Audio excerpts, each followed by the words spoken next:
The big question we're asking on Point Counterpoint today, will Iran join the Abraham Accords? Well, Donald Trump certainly thinks it is possible as he pushes for a new order in West Asia. As per an Axios report, Trump reportedly left Arab leaders stunned by his suggestion to join the Abraham Accords once the Iran war ends. And then he even suggested that Iran may also join the Accords. While Iran is yet to respond to this, let's look at what the Abraham Accords stand for and why the Gulf would be shocked at this proposal. Well, Trump recently held a conference call to discuss a possible US-Iran peace agreement. On this call, there were leaders from Saudi Arabia, UAE, Qatar, Pakistan, Turkey, Egypt, Jordan, and Bahrain. Trump reportedly said that he wants the Arab nations to sign peace agreements with Israel once the war is over. And just a day after this, Trump posted on social media, and I quote here, "I would like to thank, thus far, all of the countries of the Middle East for their support and cooperation, which will be further enhanced and strengthened by their joining the nations of the historic Abraham Accords. And who knows, perhaps the Islamic Republic of Iran would like to join as well." That's a quote unquote.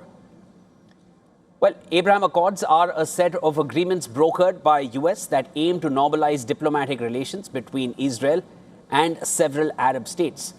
Now, the pact was announced in 2020 during Donald Trump's first term as president. UAE and Bahrain were the first Arab nations to sign the deal and to recognize Israel as a state since Jordan in 1994. After the UAE and Bahrain, Morocco and Sudan also joined the accords. However, Sudan has yet to ratify the pact.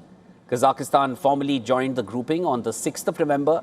That's just last year. And that makes it the first nation to join the accords in Trump's second term. And Saudi Arabia was also on the verge of joining the accords in 2023. But the start of the Gaza war in October that year, plans were stalled. Riyadh stated that the only circumstances under which it would recognize Israel would be the implementation of the two-state solution with Palestine. Now, this is not the first time that Trump has hinted at Iran joining the Abraham Accords. In September 2025, Trump stated at a White House press conference beside Israeli Prime Minister Netanyahu that he firmly believes one day the Islamic Republic could be a member of the pact. Iran rejected the statement. Even then, Iranian foreign minister stated that Iran will never recognize Israel.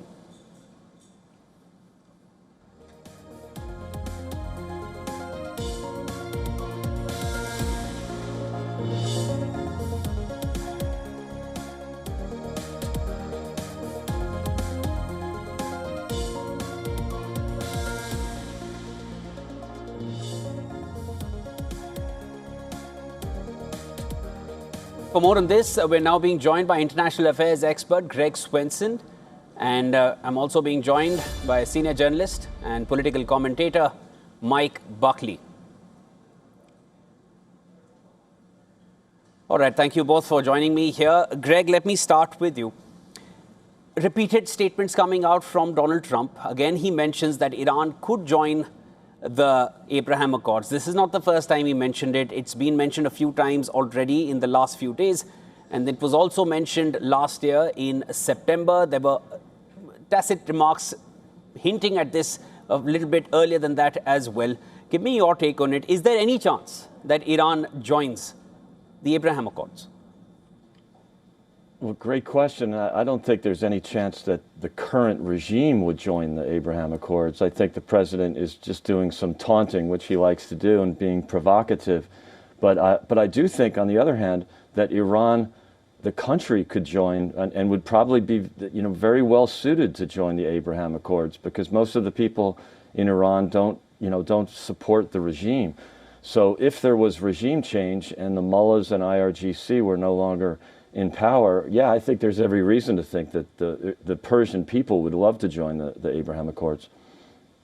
All right, Greg, thanks so much for those. And let me go over to Mike now. Mike, is there any chance that Iran joins, or any regime in Iran would join the Abraham Accords, because that would imply normalization with Israel? I think it's incredibly unlikely. I mean, my understanding of public opinion in Iran is that it's more mixed than you would think from listening to the Iranian government. The Iranian government is obviously vehemently anti-Israel and in every possible way. And I do think that public opinion in Iran is more mixed. And I think generally speaking, the Iranian people want to live peaceably with their neighbors. But when you consider how Israel has acted towards Iran, with multiple wars. I mean, huge attacks in the last 2 years in collaboration with the US, and also the way that Israel has acted towards other Muslims in the region, particularly in Gaza, but also in Lebanon, Syria, and elsewhere. There was a huge amount of anger, of course, at all of that. And it did what they rightly see as the mistreatment of Palestinians, over decades in the West Bank and in Gaza, and in particular the Gaza war. So just as you read earlier on the statement from the Saudi premier, the Saudi Crown Prince, saying that he would recognize Israel and join the Accords only if there was a two-state solution, I would imagine that would be the view of any Iranian government as well, even a more moderate government. They would want to see justice for the Palestinian people before they would consider normalizing relations. I hear you. And Saudi Arabia was on the cusp of normalizing in 2023, and then October 7th happens, and then it was all history after that. Let me come over to Greg once again. Greg, in your remarks, you see a significant portion, or largely Iranians, are pro-Israel. If you can substantiate that. Yeah, I just make that comment based on the fact that the majority of people in Iran do not support the regime, and it's the regime who's completely anti-Israel and death to Israel, death to America. We've been hearing this for 47 years. So, but I do think there's a chance, and I mean this is one disappointment with this potential settlement in the war between the U.S. and Iran, is that there will not be regime change, at least for now. So that's disappointing. So of course I don't see any chance of this regime joining the Abraham Accords. But I do think, and I don't have the statistics at hand, but from what I'm gathering from talking to my many Persian friends here in the United Kingdom, is that the numbers are 85% against the regime, and so I think that's encouraging, for the long term. But unfortunately, the regime is still controlling the violence in Iran, and they control the weapons. So I don't see anything changing in the near term, unfortunately. Greg, but when you speak to Persians or Iranians based out of Iran, you'll hear that. But when you look at visuals coming from Iran, when you've had their leadership on the road, you've seen hordes of people joining in. Whether it was the new supreme leader, you see Iranians standing very much there. When you hear of their suicide schemes that they started, over 30 million people were willing to give up their lives for Iran. Human chains were formed around their, around their energy structures when that threat came in from the US. I'll go over to Mike there. Mike, do you feel Iranians are largely pro-Israel, regardless of where they're based, in Iran or outside? No, I don't think so at all. I mean, obviously, the regime in Iran is challenged by and is unpopular for many, many reasons. Although, as you were saying, there's been huge demonstrations for the regime in the streets. And the recent war that's been going on over the last few months, particularly during the attacks, of course, strengthened support for the regime, because the regime indeed was protecting its people against attack from Israel and from the US as well. So the regime is more popular now than it was before. It will still face significant opposition from within Iran. And I think when the war does come to an end, should the repression continue, as it likely will under this regime, then there will be more internal push for a change of regime, although there's no sign that that's going to come. But I would challenge what Greg says in one key way. He is conflating, I think, two issues. He's conflating opposition towards the regime with support for Israel. And I don't see any evidence or indication that there is a correlation between people who are anti the regime in Iran and who are also pro-Israeli. I mean, those two are very, very different things. I would imagine there'd be a lot of people in Iran who would oppose their regime because of its oppression and because of how it's held down living standards, for example. But that doesn't mean that they're going to be pro-Israel or, for example, not care about the future of the Palestinian people or recognize the horrendous actions that the Israeli government has taken towards the people of Iran and Palestine, Lebanon, Syria, and elsewhere in the region as well. So I don't think they're particularly connected issues at all, actually.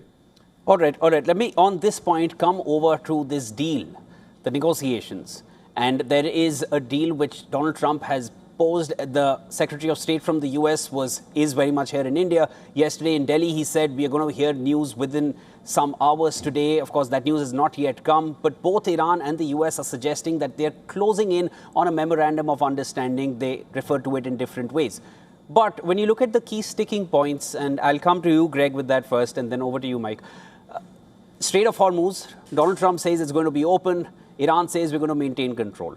Nuclear program, Iran says we don't want to discuss it right now. For the US, it's a complete red line. They've mentioned it every time they talk about it. Iran cannot have a nuclear weapon. Talk about the nuclear dust. US says we're willing to take it. There have been reports suggesting there were attempts to take it. There was a drill to take it. And then Iran says we're going to decide who we give it off to, but then we can't decide right now who that country will be and for how long we will be carrying out that process. And then let's talk about the missile program, which at one point was also part of the objectives of this war, now finding no mention as these negotiations seem to be heading in the direction of achieving some conclusion. Greg, is there a deal? Do you see anything materializing given that sticking points still are as sticky? Yeah, the number I hear is 95% there, and I'm not sure that's accurate, but I do think there's a great potential for a deal here. I think both sides are indicating that. I don't really ever believe anything the regime says, and they control the propaganda machine, they control the media in Iran. So I completely distrust the regime on anything that they say about it. But the U.S. has come out, and some comments have come from senior administration officials that yes, we are very close. There's still some things to work out, so I don't think it will be today. It might be a few more days. But I think that, and look, 85% of the ballistic missile program and their ability to produce ballistic missiles has been eliminated. So I'm not sure that's a real talking point right now because they don't really have those capabilities. And of course, the U.S. is always going to maintain their ability to destroy their ballistic missile capabilities again. And so, 82% of the air defense and naval defense has been taken out, 85% of their offensive capabilities. And by the way, 90% of their drones, I'm sorry, I include drones in those numbers, but 90% of the sea mines, the naval mines have been eliminated. So, any sort of ability to project power is really limited by the regime right now. All right, I'll go over to Mike with that. Greg mentions a number of percentages. Of course, these are largely emanating from the U.S. reports. As far as Iran is concerned, they are still approaching from a position of strength. And Greg sees it just as a matter of days from now, 95% done. Do you see it the same way, Mike? Is there a deal that we're about to be approaching? Because I've already made my argument regarding the main sticking points, which do not seem to have been ironed out as of yet. I mean, we've heard this news story many times in the last 2 or 3 months since the ceasefire was announced at the end of March. Again and again, we've been told primarily by the Trump administration, there's a deal coming, it's nearly finished, we're nearly there, we're just dealing with it, we're just finishing the final details, and then it doesn't happen. And then there's more stalemate and there's more stagnation, and then a bit later, we get this news story, we're nearly there again. And I think this is in part because Trump is desperate for a good news story on this. He's trying to hide the fact, primarily from the American people, but also from the rest of us, that this war has been an absolute disaster for his administration and for the US. He went in to destroy the Iranian administration, and it's still there. He went in to destroy their weaponry, and they still at least have some weaponry. We don't know how much, and I'm highly skeptical of those numbers, which, as you say, are put out by the Trump administration. Iran is still in control of the Strait of Hormuz, which is, of course, incredibly damaging for the global economy. But it's also very bad for food security, of course, because a lot of the world's fertilizer comes through the Strait of Hormuz. And whatever Trump says, it's almost inconceivable that we would go back to a fully open Strait of Hormuz, even if shipping flows. It's incredibly likely, or all but certain, that Iran will put a toll on shipping traffic because it will need to. But A, it's discovered that it can do that, and B, of course, it's got a huge reconstruction program to pay for, and that will, of course, in part be fed into the military, just as it is also fed into civilian infrastructure. So Trump is trying to hide the fact that this has been a complete disaster for his foreign policy, and I think this is one reason why he's talking about the Abraham Accords. It's a distraction technique. All right, and other voices I've also been speaking to coming in from the US. largely suggesting this is a bitter pill that perhaps Donald Trump will just have to bite into. Concessions will have to be made. It won't happen from a position of strength. There will need to be a compromise coming in from both sides. We'll need to wait and watch, but I always appreciate a debate, a point and a counterpoint based on informed counters and informed opinions. Great speaking with you both. Greg Swenson, Mike Buckley, always a pleasure. Look forward to speaking with you again. Thank you. Thanks for having us.